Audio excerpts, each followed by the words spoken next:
All right, today we are diving into one of the most famous operas of all time, Mozart's The Magic Flute. Now, I know what you might be thinking. Opera, old, kind of boring, right? Well, hang on, because you're going to want to stick around for this. What if I told you this opera is basically the original epic quest video game? Seriously, it's got everything. Heroes, a funny sidekick, a plot twist that will mess with your head, and even special items and power-ups. So yeah, let's get into it. So, let's talk about the origin story. Every great game needs a great developer, right? Well, the lead dev on this one was none other than the legend himself, Wolfgang Amadeus Mozart. He created this whole epic adventure way back in 1791. And get this, it was actually during the very last year of his life. He didn't do it alone, though. He teamed up with his friend, a writer named Emanuel Schikaneder. So how did they make sure this game was a total blockbuster? Well, they built it as something called a Singspiel. Think of it like a modern musical. You've got these incredible, show-stopping songs, but then in between, the characters just talk like normal people. This was a game changer because it meant everyone could follow the story, not just the fancy, super rich people. And man, it worked. The show absolutely blew up in Vienna. It was a massive hit right from the start. Okay, every great quest needs its players, so let's head to the character selection screen and meet our heroes. First up, player 1, Prince Tamino. He's our main hero.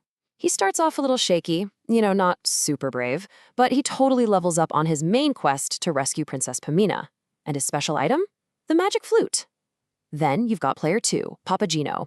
He is the hilarious sidekick, literally dressed in a full-on bird feather suit. His main quest is a bit different. He's basically just looking for food and, a wife. He's a great friend, for sure, but he talks way too much and is just awful at keeping secrets. All right, you've chosen your player. It's time to get your first mission. But I've got to give you a heads up. The story is about to hit you with a massive plot twist. You're going to have to figure out who the real final boss actually is. So the quest begins. You meet the Queen of the Night, and she seems completely heartbroken. She gives our hero, Prince Tamino, a picture of her daughter, Princess Pamina, and bam, he's instantly in love. The Queen tells him this poor girl has been kidnapped by some evil guy named Sarastro, so she sends Tamino on a rescue mission. Pretty straightforward, right? Wrong. This is the big reveal. Remember the Queen of the Night? The one you thought was the good guy? Turns out she's the real villain, totally power-hungry and manipulative. And Sarastro, the guy she called an evil kidnapper, he's actually a wise teacher who's protecting Pamina from her mother's terrible influence. I mean, this is a huge twist. The entire point of the quest just got completely flipped on its head. So, what happens now? Tamino knows the truth, but he can't just switch sides. Nope. He has to prove he's actually worthy of joining the good guys by passing a bunch of really difficult trials. You can basically think of these as the main levels of the game.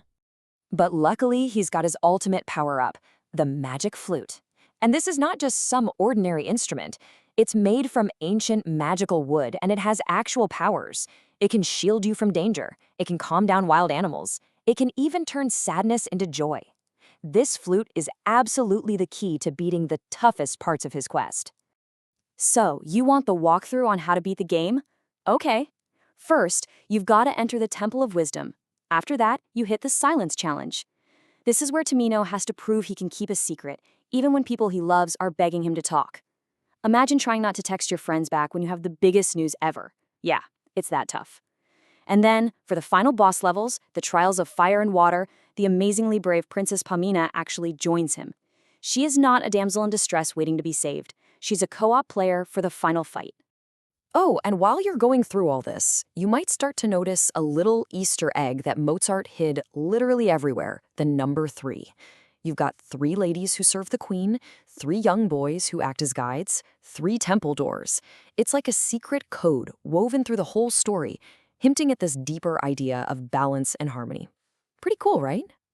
So the big question is, why does this game from over 200 years ago still rule? Why are we still talking about it?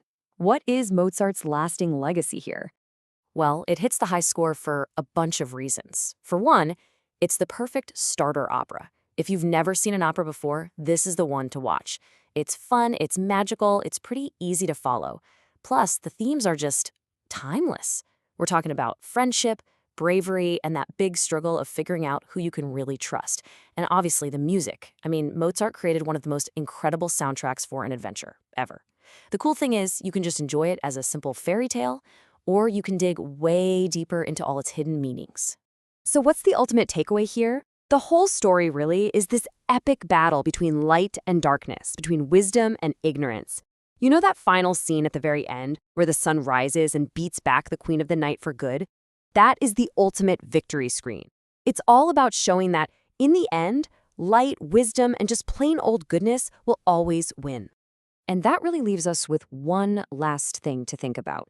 For Tamino, his magic flute was the tool that helped him turn fear into courage. So I want you to think about this. What's the magic flute in your life? What's that thing? Maybe it's a skill or a person or just something you're passionate about that helps you face your own challenges. Something to think about.